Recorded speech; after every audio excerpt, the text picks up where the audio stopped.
माता लक्ष्मी कहती है, घर की यह 5 चीजें कभी दूसरों को नहीं देनी चाहिए। आज हम आपको महालक्ष्मी की प्राचीन कथा सुनाने जा रहे हैं। इस कथा के माध्यम से आपको पता चल जाएगा कि एक स्त्री को अपने घर की कौन सी चीजें दूसरों को नहीं देनी चाहिए। जो भी स्त्री यह चीजें दूसरों को दे देती है, माँ लक्ष्मी उसके घर को छोड़कर चली जाती है। इसीलिए दोस्तों, आप इस कथा को पूरा जरूर सुने, क्योंकि आधा अधूरा ज्ञान घातक होता है। जो भी इस कथा को पूरा सुनता है, माँ लक्ष्मी उसकी झोली खुशियों से भर देती है। तो चलिए बिना देरी किए आपको वह प्राचीन कथा सुनाते हैं।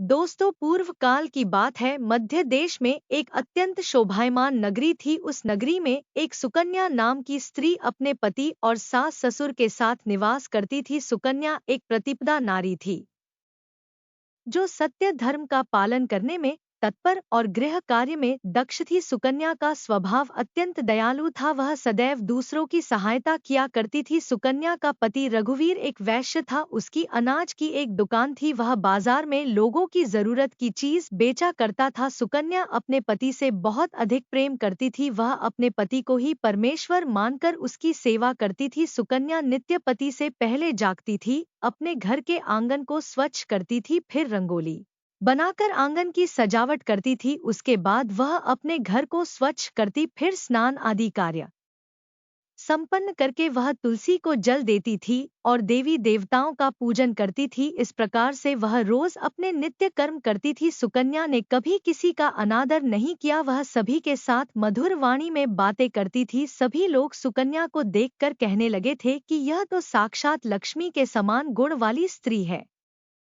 यह अपने परिवार का कितने अच्छे से ख्याल रखती है। इसके अलावा सुकन्या दान धर्म करते समय कभी अपने हाथ पीछे नहीं खींचती थी। उसके द्वार पर जो भी याचक आता वह उसे दान दिए बगैर नहीं भेजती थी। उसके द्वार से कोई खाली हाथ नहीं जाता था। जो भी भूखा उसके द्वार पर आता तो पेट भोजन करके ही लौटता था। उसके द्वार पर आए हुए सभी याचक अत्यंत प्रसन्न होकर उसे आशीर्वाद देकर लौट जाते थे। इतना ही नहीं, सुकन्या अपने पड़ोसियों की भी सहायता करती थी।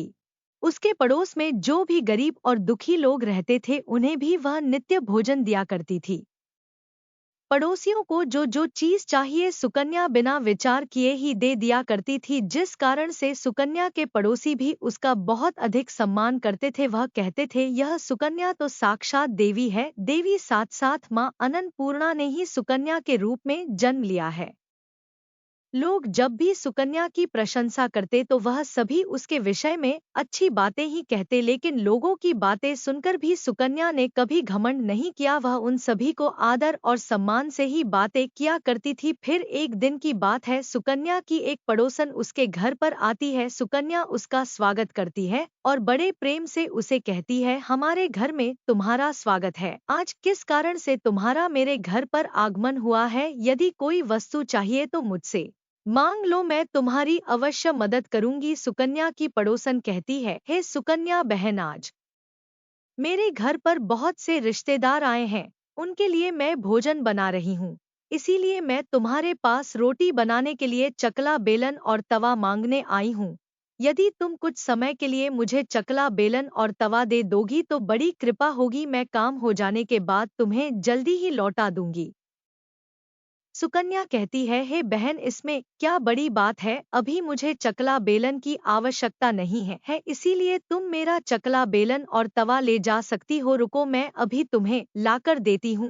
फिर सुकन्या रसोई घर में जाती है और रसोई घर से चकला बेलन और तवा लाकर उस पड़ोसन को देती है। तब पड़ोसन कहती है, हे बहन, तुम्हारा बहुत बहुत धन्यवाद। आज तुमने मेरा काम सफल कर दिया। मैं अपने मेहमानों को भोजन कराकर तुम्हारा चकला बेलन जल्दी से लौटा देती हूँ। सुकन्या कहती है, हे बहन, चिंता की कोई बात नहीं है।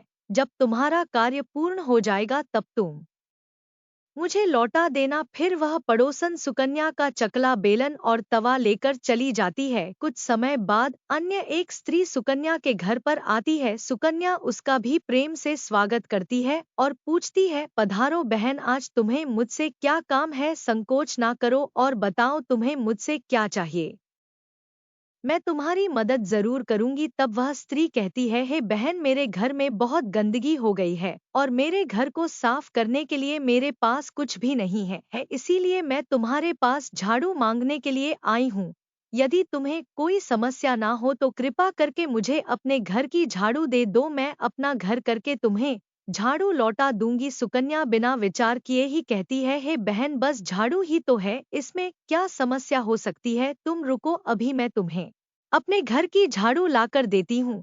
इतना कहकर सुकन्या घर के अंदर जाती है और झाड़ू लेकर आती है और उस स्त्री को दे देती है। वह स्त्री सुकन्या के घर की झाड़ू लेकर चली जाती है। कुछ देर बाद अन्य एक स्त्री सुकन्या के घर पर आती है। सुकन्या उसका भी बड़े प्रेम से स्वागत करती है। सुकन्या कहती है, पधारो बहन, क्या बात है, आज मेरे घर पर किस कारण से आना, तुम्हें जो कुछ भी चाहिए निसंकोच होकर कहो, मैं तुम्हारी सहायता करने का प्रयास अवश्य करूंगी। तब वह स्त्री कहती है, हे सुकन्या बहन, तुम बड़ी दयालु हो, मैंने तुम्हारे बारे में बहुत सुना है और तुम सभी की मदद करती रहती हो, इसीलिए मैं तुम्हारे पास एक छोटी सी मदद मांगने के लिए आई हूँ। सुकन्या कहती है, हे बहन, संकोच ना करो, तुम्हें जो कुछ भी चाहिए मांग लो, यदि मेरे बस में होगा तो मैं मना नहीं करूंगी, मैं तुम्हारी सहायता अवश्य करूंगी। तब वह स्त्री कहती है, हे सुकन्या बहन, आज मेरी बेटी को देखने के लिए लड़के वाले आ रहे हैं, इसीलिए मैं चिंता में हूँ। मेरे पास पहनने के लिए एक भी गहना नहीं है, तो मैं अपनी बेटी को क्या दूं? उसके पास पहनने के लिए अच्छे वस्त्र भी नहीं है, इसीलिए कृपा करके मुझे आप थोड़े गहने और वस्त्र उधार में दे दीजिए, केवल एक दिन के लिए। जब लड़के वाले देखकर चले जाएंगे तो मैं तुम्हारे गहने लौटा दूंगी। उस पड़ोसन की बात सुनकर सुकन्या कहती है, बस इतनी सी बात है बहन, तुम चिंता मत करो, तुम्हारी पुत्री मेरी छोटी बहन के जैसी है, उसकी सहायता मैं अवश्य करूंगी। मैं अभी तुम्हें मेरे गहने और साड़ी देती हूँ, जिसे पहनकर तुम्हारी पुत्री राजकुमारी लगेगी। फिर सुकन्या अंदर जाती है, गहने और साड़ी लेकर आती है और उस पड़ोसन को दे देती है। वह पड़ोसन प्रसन्न होकर सुकन्या के गहने और साड़ी लेकर चली जाती है। फिर शाम हो जाती है और अन्य एक पड़ोसन सुकन्या के घर पर आती है। सुकन्या उसका भी बड़े प्रेम से स्वागत करती है और कहती है, पधारो बहन, आज किस कारण से मेरे घर पर आना हुआ, बताओ, मैं तुम्हारी किस प्रकार से सहायता कर सकती हूँ। तुम्हें जो कुछ चाहिए निसंकोच होकर कहो, मैं तुम्हारी मदद जरूर करूंगी। वह पड़ोसन कहती है, हे सुकन्या बहन, तुम बड़ी दयालु हो और तुम सभी की मदद करती हो, इसीलिए मैं तुम्हारे पास आई हूँ। मेरा बच्चा भूखा है और उसे पिलाने के लिए दूध नहीं है, इसीलिए मैं तुम्हारे पास दूध मांगने के लिए आई थी, अगर थोड़ा सा दूध मिल जाता तो बड़ी कृपा होती। सुकन्या कहती है, इसमें कौन सी बड़ी बात है, लो अभी मैं तुम्हें दूध दे देती हूँ। सुकन्या रसोई घर में जाती है और थोड़ा सा दूध लेकर आती है और उस पड़ोसन को दे देती है। वह पड़ोसन प्रसन्नता से उस दूध को लेकर चली जाती है। इस तरह से सुकन्या अपने सभी पड़ोसियों की मदद कर देती और प्रसन्न होकर घर के कामों को करने में लग जाती है। फिर रात होते ही उसका पति घर पर लौट आता है। सुकन्या अपने पति को प्रणाम करती है और उसकी खूब सेवा करती है। रात को दोनों पति पत्नी आनंद से सो जाते हैं। दूसरे दिन जब वह जागते हैं तो उन्हें एक बहुत ही बुरी खबर कानों पर पड़ती है। एक आदमी दौड़ते हुए सुकन्या के घर पर आता है और सुकन्या के पति से कहता है, हे भाई, कल रात को किसी ने आपकी दुकान लूट ली है, सारा माल गायब है। सुकन्या का पति एकदम से घबरा जाता है और दौड़ते हुए अपनी दुकान पर जाता है तो देखता है उसका सारा माल किसी ने लूट लिया है। वह देखता है कि उसके दुकान में रखा हुआ सारा धन भी चोरी हो चुका है। वह दुखी और निराश होकर घर पर लौटता है और सुकन्या को सारी बात बताता है, जिसे सुनकर सुकन्या बहुत दुखी हो जाती है। सुकन्या कहती है, आप चिंता न कीजिए जी, हमारे घर में अभी भी बहुत सारा धन रखा हुआ है, जिससे आप फिर से व्यापार शुरू कर सकते हैं। फिर सुकन्या अपने घर की तिजोरी में देखती है तो वह भी पूरी तरह खाली दिखाई देती है। उसके अंदर का भी सारा माल अब चोरी हो चुका था। यह देखकर सुकन्या बहुत दुखी हो जाती है। उसे समझ में नहीं आता कि यह कैसे हुआ। सुकन्या का पति उस पर बहुत क्रोधित हो जाता है और पूछता है, सुकन्या, सच सच बताओ, हमारे घर के अंदर रखा हुआ सारा पैसा कहाँ गया।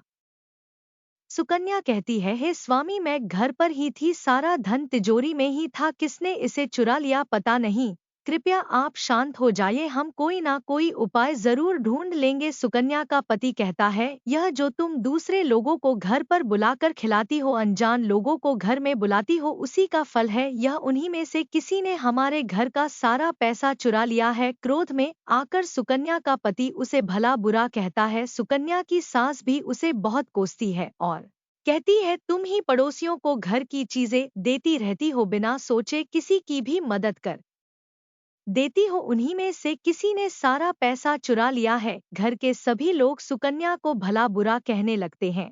फिर सुकन्या अपने पति को दिलासा देते हुए कहती है, हे नाथ, मैंने मेरे कुछ गहने हमारी पड़ोसन को दिए हैं, मैं उसके पास से गहने लेकर वापस आती हूँ। सुकन्या उस गरीब पड़ोसन के घर पर जाती है तो देखती है उसके घर पर कोई नहीं होता है। वह स्त्री भी घर छोड़कर सुकन्या के गहने लेकर भाग गई। सुकन्या निराश होकर घर पर लौटती है और पति को सारी बात बता देती है। सुकन्या की बात सुनकर उसका पति आग बबूला हो जाता है और सुकन्या को भला बुरा कहने लगता। सुकन्या का पति कहता है, हे सुकन्या, तुम बड़ी मूर्ख हो, तुम्हारे ही कारण हमारा सारा धन वैभव चला गया है, तुम्हारे दान देने की आदत के कारण ही हमारे ऊपर यह मुसीबत आम पड़ी है। अब तू इस घर में नहीं रह सकती, तू अभी इसी क्षण इस घर को छोड़कर चली जा। सुकन्या कहती है, हे नाथ, आपके सिवा मेरा इस दुनिया में कोई नहीं है, मैं आपको छोड़कर कहाँ जाऊं। सुकन्या का पति कहता है कि तू कहीं पर भी जा, लेकिन अब इस घर में तू नहीं रह सकती,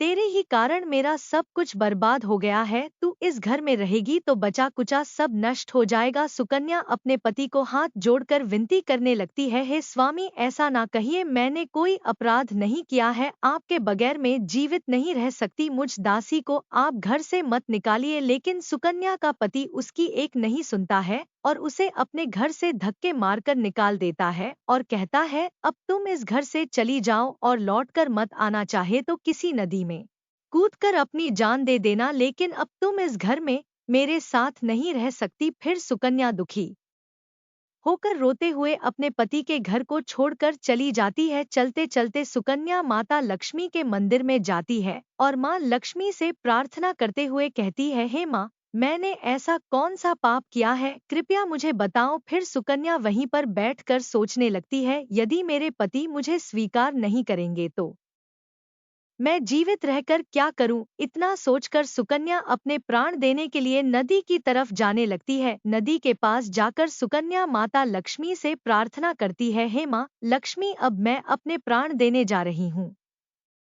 यदि मेरे द्वारा तुम्हारी पूजा में कोई कमी रह गई हो तो मुझे माफ करो, मैं अपने पति के बगैर जीवित नहीं रह सकती। इतना कहकर सुकन्या नदी में कूदने ही वाली होती है कि साक्षात महालक्ष्मी उस स्थान पर प्रकट हो जाती है। मां लक्ष्मी सुकन्या से कहती है, रुक जाओ सुकन्या, रुक जाओ, पुत्री, तुम यह क्या कह रही हो। तो सुकन्या आंखें खोलकर देखती है कि साक्षात मां लक्ष्मी उसके सामने खड़ी है। मां लक्ष्मी के दर्शन करके सुकन्या बहुत प्रसन्न हो जाती है और मां को बारंबार नमस्कार करते हुए कहती है, हे मां लक्ष्मी, मुझे क्षमा करो, मैं बहुत बड़ा पाप करने जा रही थी। फिर देवी लक्ष्मी कहती है, सुकन्या, मनुष्य को स्वयं अपने प्राण नहीं लेना चाहिए, यह महापाप है। ईश्वर ने जो शरीर प्रदान किया है उसे ऐसे नष्ट नहीं करना चाहिए।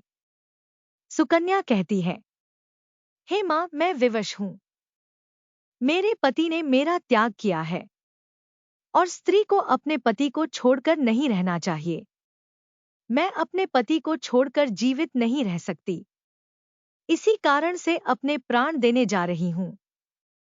देवी लक्ष्मी कहती है, हे सुकन्या, मैं सब कुछ जानती हूं, यह सब तुम्हारी ही भूल के कारण हुआ है। तुमने अनजाने में कुछ ऐसी चीजों का दान किया था जिस कारण से मुझे तुम्हारा घर छोड़कर जाना पड़ा। जो भी स्त्री अपने घर की इन चीजों को दूसरों को दे देती है, उनके घर में मेरा वास नहीं होता है। तब सुकन्या कहती है, हे मां, ऐसी कौन सी वस्तुएं हैं, कृपया आप मुझे बताएं, मैंने कौन सी वस्तुओं का दान किया है। जिस कारण से आपने मेरे घर का त्याग किया है। देवी लक्ष्मी कहती हैं, हे पुत्री, अब तुम ध्यान से सुनो। मैं तुम्हें उन चीजों के बारे में बताती हूँ जो किसी भी स्त्री को दूसरों को नहीं देना चाहिए। सबसे पहली वस्तु है चकला, बेलन और तवा। किसी भी स्त्री को अपने घर का चकला, बेलन और तवा दूसरों को नहीं देना चाहिए। रसोई घर में इन वस्तुओं का महत्व बहुत अधिक होता है। इन्हीं वस्तुओं से भगवान विष्णु का प्रसाद बनाया जाता है और तवे पर बनी पहली रोटी भी गाय को खिलाई जाती है। इसलिए सुकन्या, तुमने अपने घर का चकला, बेलन और तवा अपनी पड़ोसन को देकर बहुत बड़ी भूल की है। दूसरी वस्तु, तुमने अपनी पड़ोसन को अपने घर में रखी झाड़ू ही दे दी। जिस वस्तु में मेरा वास रहता है तो फिर मैं तुम्हारे घर में कैसे ठहरती। हे सुकन्या, जो स्त्री अपने घर की झाड़ू दूसरों को दे देती है, मैं उसके घर को त्याग देती हूँ। घर में झाड़ू को हमेशा छिपाकर रखना चाहिए। देवी लक्ष्मी कहती हैं, हे पुत्री, अब तुम ध्यान से सुनो। मैं तुम्हें उन चीजों के बारे में बताती हूँ जो किसी भी स्त्री को दूसरों को नहीं देना चाहिए। सबसे पहली वस्तु है चकला, बेलन और तवा। किसी भी स्त्री को अपने घर का चकला, बेलन और तवा दूसरों को नहीं देना चाहिए। रसोई घर में इन वस्तुओं का महत्व बहुत अधिक होता है। इन्हीं वस्तुओं से भगवान विष्णु का प्रसाद बनाया जाता है और तवे पर बनी पहली रोटी भी गाय को खिलाई जाती है। इसलिए सुकन्या, तुमने अपने घर का चकला, बेलन और तवा अपनी पड़ोसन को देकर बहुत बड़ी भूल की है। दूसरी वस्तु, तुमने अपनी पड़ोसन को अपने घर में रखी झाड़ू ही दे दी। जिस वस्तु में मेरा वास रहता है तो फिर मैं तुम्हारे घर में कैसे ठहरती। हे सुकन्या, जो स्त्री अपने घर की झाड़ू दूसरों को दे देती है, मैं उसके घर को त्याग देती हूँ। घर में झाड़ू को हमेशा छिपाकर रखना चाहिए। झाड़ू पर बाहरी व्यक्ति की दृष्टि भी नहीं पड़ना चाहिए। झाड़ू एक पवित्र वस्तु है, इस पर पैर नहीं लगना चाहिए। तीसरी वस्तु है जो एक स्त्री को कभी दूसरों को नहीं देना चाहिए। वह वस्तु है आभूषण। एक स्त्री को अपने आभूषण कभी दूसरी महिला को नहीं देना चाहिए। मैं सदैव ही आभूषण में वास करती हूँ। स्त्री के 16 श्रृंगार में आभूषण का बहुत महत्व होता है। एक विवाहित स्त्री को कभी अपने आभूषण अन्य स्त्री को पहनने के लिए नहीं देना चाहिए। ऐसा करने से उसके जीवन में दुर्भाग्य आता है। हे सुकन्या, अब मैं तुम्हें चौथी वस्तु के विषय में बताती हूँ। किसी भी मनुष्य को शाम हो जाने के बाद सफेद रंग की वस्तुओं का दान नहीं करना चाहिए, किंतु तुमने शाम के समय दूध का दान किया। शाम को दूध का दान करने से जीवन में दुर्भाग्य आता है। शाम को सफेद रंग की चीज दान करने से मनुष्य के जीवन में अशुभ काल आता है।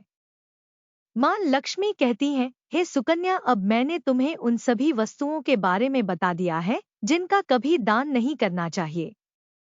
ये वस्तुएं कभी दूसरों को उधार में या उपयोग के लिए नहीं देना चाहिए। सुकन्या कहती है, हे मां लक्ष्मी, मुझसे बड़ी भूल हो गई। मैं इन बातों से अनजान थी, कृपया मुझे माफ करो और अब मुझे प्रायश्चित करने का कोई उपाय बताएं। देवी लक्ष्मी कहती हैं, हे सुकन्या, तुमने प्रायश्चित पहले ही कर लिया है, इसलिए अब तुम अपने घर लौट जाओ। मैं तुम्हें तुम्हारा संपूर्ण वैभव और धन संपत्ति लौटा देती हूँ। इतना कहकर मां लक्ष्मी उस स्थान से अंतर्ध्यान हो जाती है और फिर सुकन्या भी मां लक्ष्मी को धन्यवाद करती है और उस स्थान से घर की तरफ जाने लगती है। तभी उसका पति ढूंढते हुए उसी तरफ आ रहा होता है। वह सुकन्या के पास जाकर उससे माफी मांगता है और कहता है, हे सुकन्या, मुझे माफ करो। मैंने तुम्हें बहुत भला बुरा कहा था, तुम तो देवी के समान हो। मां लक्ष्मी की कृपा से हमें हमारा सारा धन वैभव वापस मिल गया है। जिन लोगों ने हमारा धन लूटा था उन सभी ने हमारा धन लौटा दिया है। यह सुनकर सुकन्या बहुत प्रसन्न होती है और अपने पति के साथ घर लौट जाती है। मां लक्ष्मी की कृपा से सुकन्या के घर में फिर से सुख समृद्धि आती है और उसके बाद से सुकन्या ने अपने घर की यह चीजें कभी दूसरों को नहीं दी। उम्मीद है आपको यह कथा पसंद आई होगी, तो चैनल को सब्सक्राइब जरूर करें और वीडियो को लाइक करें।